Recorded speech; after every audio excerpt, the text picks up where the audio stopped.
بسم اللہ الرحمن الرحیم. اگر عورت لونڈی ہو اور اس کا خاوند فوت ہو جائے تو اس کی عدت 2 مہینے اور 5 دن ہے. آزاد کی عدت کتنی تھی؟ 4 ماہ اور 10 دن. تو لونڈی کے لیے اس کا نصف عدت ہوگی 2 مہینے اور 5 دن. وَإِنْ كَانَتْ حَامِلًا فَعِدَّتُهَا أَنْ تَضَعَ حَمْلَهَا. اگر حاملہ ہو تو اس کی عدت وضع حمل ہے، کیونکہ اللہ تعالیٰ نے فرمایا اولاۃ الاحمال اجلہن ان یضعن حملہن، یعنی جس کا خاوند فوت ہو گیا ہے. پیچھے تو الگ سے حاملہ کی عدت آ گئی نا، دوبارہ یہ جو بیان ہوئی ہے جس کا خاوند فوت ہو گیا ہے اور وہ ساتھ حاملہ بھی ہے تو اس کی عدت وضع حمل ہوگی. اور اگر دونوں ہوں، مثلا اس کا خاوند فوت ہو گیا اور اس کی وہ حاملہ بھی ہے، تو اب دونوں میں سے نا آگے بات آ جائے گی ابعد الاجلین. دونوں عدتوں میں سے اگلا مسئلہ بلکہ آ رہا ہے، جو دونوں عدتوں میں سے جو لمبی عدت ہے وہ گزروائی جائے گی. مثلا حاملہ بھی ہے اور تو اس کی اور خاوند فوت ہو گیا، اس کی عدت 4 مہینے 10 دن ہے ادھر عدت وفات کے لحاظ سے، اور حمل کے لحاظ سے اس کی عدت وضع حمل ہے.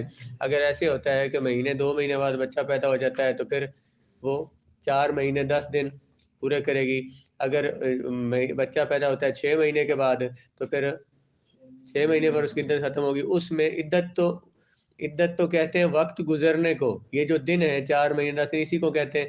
جب اس نے 6 مہینے حمل میں گزارے تو وہ 4 مہینے 10 دن تو گزر گئے اس میں، اس لیے اس کی وہ اسی طرح سے مثلا اگر وضع حمل پہلے ہوا اور یہ 4 مہینے 10 دن بعد میں ہے تو پھر کیونکہ دونوں عدت یہ عبادت ہے اور عورت پر فرض ہے تو اس لیے اس نے وہ والی عدت گزارنی ہے، اس میں دونوں عدتیں آ جائیں. اگر ہو کانت، اگر ہو نہیں بلکہ یہاں پہ وہ دوسرا مسئلہ آ گیا، لونڈی کا مسئلہ ہو رہا ہے کہ لونڈی کی عدت اگر اس کا خاوند فوت ہو جائے 2 مہینے 5 دن ہے، اگر وہ لونڈی حاملہ ہو تو پھر اس کی عدت وضع حمل ہی ہے، پھر اس کی عدت میں نصف نہیں ہو سکتا، کیونکہ اللہ نے فرمایا اولاۃ الاحمال اجلہن ان یضعن حملہن. حمل والی جو عورتیں ہیں ان کی عدت یہ ہے کہ وہ اپنے بچوں کو پیدا کر دیں. اولاۃ الاحمال حمل والیاں یہاں پہ مطلق فرمایا ہے تو اطلاق اللہ تعالیٰ کا ایک قول مطلق ہے، اس میں آزاد اور غلام کی کوئی فرق نہیں ہے. جو بھی حمل والیاں ہیں تو ان کی عدت وضع حمل ہے، اس لیے آزاد اور لونڈی دونوں کی عدت ایک ہی ہوگی. آگے بھائی صاحب.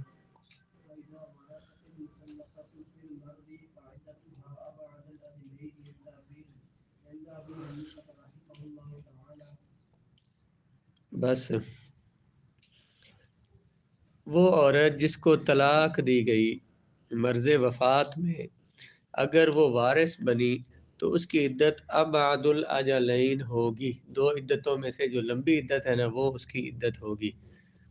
کسی بندے نے بیوی کو طلاق دے دی اور مرض وفات میں تھا، اس نے بیوی کو طلاق دے دی، تو جب وہ فوت ہو گیا تو ابھی تک بیوی عدت میں ہی تھی، عدت اس کی ختم نہیں ہوئی تھی کہ اس سے پہلے خاوند فوت ہو گیا. اب وہ اس بیوی کو وراثت سے حصہ ملے گا، وراثت سے حصہ ملے گا.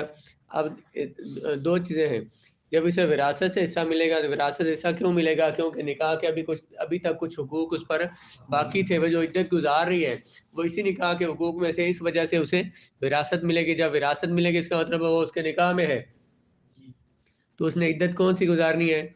عدت وفات. اس لحاظ سے عدت وفات گزارنی ہے کہ اس کا خاوند فوت ہوا ہے، اور جو پہلے وہ عدت گزار رہی تھی وہ عدت حیض کے لحاظ سے تھی. کہتے ہیں ان دونوں میں سے جو لمبی عدت ہوگی وہ گزارے گی. عدت وفات لمبی ہے تو عدت وفات اس کو مکمل کروائی جائے گی، اور اگر اس کے حیض لمبے ہو جاتے ہیں تو پھر حیض کے اعتبار سے عدت گزروائی جائے گی اسے، تاکہ دونوں عدتیں اس میں آ جائیں. جب وارث بنی وہ عورت جس کو طلاق دی گئی مرض وفات میں، پس اس کی عدت 2 عدتوں میں سے لمبی عدت ہے امام اعظم رحمہ اللہ کے نزدیک.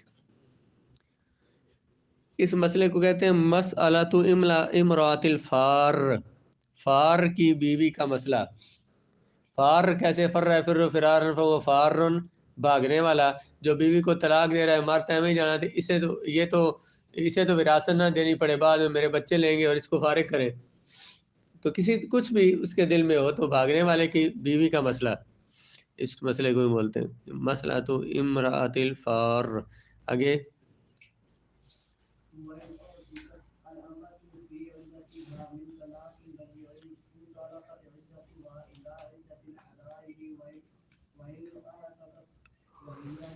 کسی لونڈی کو طلاق رجی دی گئی، لونڈی تھی، اس کو خاوند نے اسے طلاق رجی دی، اس کی عدت گزار رہی تھی کہ اس کے خاوند نے، اس کے مولا نے اسے آزاد کر دیا. خاوند نے کیا دیا؟ طلاق رجی دی، تو مولا نے لونڈی کو آزاد کر دیا، تو اس کی عدت آزاد عورتوں کی عدت کی طرف منتقل ہو جائے گی. عدت اب اس کی کتنی بنے گی؟ 3 حیض بنے گی. پہلے 2 حیض تھی نا، اب 3 حیض ہو جائے گی. جب طلاق رجی میں ہے، دلیل لکھے بے رسول لقیام النکاح من کل وجہ، جب طلاق رجی میں تو نکاح باقی ہے نا، تو نکاح کے دوران وہ آزاد ہو گئی، تو نکاح کے دوران آزاد ہو گئی، تو اس کی عدت کون سی ہونی ہے؟ آزاد والی. مسئلہ کیا ہے بھائی الیاس؟ وَإِنْ أُعْتِقَتْ وَهِيَ مَبْتُوتَةٌ، اگر لونڈی جو ہے اسے طلاق بائنہ ہوئی یا تو اس کے بعد اس کا خاوند، اس کے بعد اسے آزاد کر دیا گیا، طلاق بائنہ کی عدت گزار رہی تھی اور اسے مولا نے آزاد کر دیا، تو اس کی عدت آزاد عورتوں والی عدت نہیں ہوگی. لونڈی کا خاوند فوت ہو گیا، عدت گزار رہی تھی، عدت میں مولا نے اسے آزاد کر دیا، پھر بھی اس کی عدت آزاد والی نہیں ہوگی. کیا مسئلہ بولا بلا عبداللہ؟ اگر آزاد کر دی گئی عورت اس لونڈی اس حال میں کہ وہ طلاق بائنہ کی عدت گزار رہی ہے یا فوت کر دیا گیا اس سے اس کا خاوند، نہیں منتقل ہوگی اس کی عدت آزاد عورتوں کی عدت کی طرف. کیوں؟ لزوال النکاح، کیونکہ بائنہ ہونے کی وجہ سے یا موت کی وجہ سے نکاح ختم ہو گیا. نکاح کے ختم ہونے کے بعد وہ آزاد ہوئی ہے نا، نکاح میں اگر آزاد ہوتی تو عدت آزاد عورتوں والی عدت گزارتی، نکاح ختم ہونے کے بعد آزاد ہوئی ہے، اس لیے اس کی عدت آزاد والی عدت نہیں ہوگی، لونڈی والی عدت گزارے گی. وَإِنْ كَانَتْ عَائِشَةً،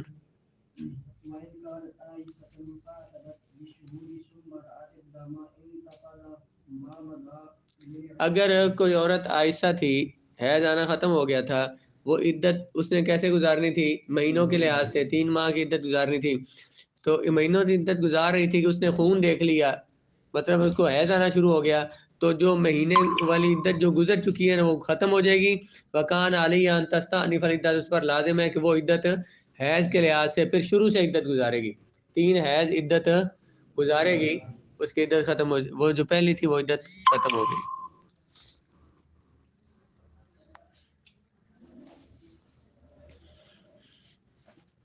یہ جو مہینے ہیں، مہینوں سے عدت گزارنا، یہ کس کے قائم مقام تھا؟ حیض کے قائم مقام تھا. وَاللَّائِي يَئِسْنَ مِنَ الْمَحِيضِ، جو حیض سے مایوس ہو چکی ہیں ان کی عدت کیا ہے؟ 3 مہینے ہے. تو اصل کیا تھا؟ حیض سے عدت گزارنا، مہینے اس کے قائم مقام تھے. تو جب اصل پر وہ قادر ہے اور جب اصل عدت واقع ہو رہی ہے تو پھر جو اس کے قائم مقام ہے وہ باطل ہو جائے گا. چون آب آمد تیمم برخاست، جب اصل آ جائے تو خلیفہ صاحب چلے جاتے ہیں، تو اصل حیض کے حساب سے کے اعتبار سے عدت گزارنا تھا، تو اب حیض کے لحاظ سے عدت گزرائی جائے گی اس کو. اگر ہو عورت عائشہ، پس اس نے عدت گزاری مہینوں کے لحاظ سے، پھر اس نے دیکھ لیا خون، تو ختم ہو جائے گی وہ جو ختم ہو جائے گا وہ جو گزر چکا ہے، یعنی کہ اس کی عدت، اور ہوگا لازم ہوگا اس پر کہ وہ ابتدا کرے عدت کی حیض کے ساتھ، یعنی شروع سے دوبارہ جو عدت اس کو 3 حیض اسے گزروائی جائے گی. والموتی، وہ عورت کہ جس کا نکاح فاسد ہوا اور رخصتی ہو گئی اور ان میں جدائی ڈلوا دی گئی، تو اس عورت سے عدت جو گزروائی جائے گی یہ بھی عدت حیض کے لحاظ سے ہوگی. اسی طرح سے نکاح یا وطی بالشبہ ہوئی یا نکاح فاسد ہوا اور اس کے بعد جدائی نہیں کروائی کہ بلکہ وہ خامن جس سے اس نے یہ غلط نکاح کیا تھا وہ مر گیا، تو اب عدت گزروائی جائے گی، تو وہ بھی عدت حیض کے اعتبار سے ہوگی. وطی بالشبہ میں یا نکاح فاسد میں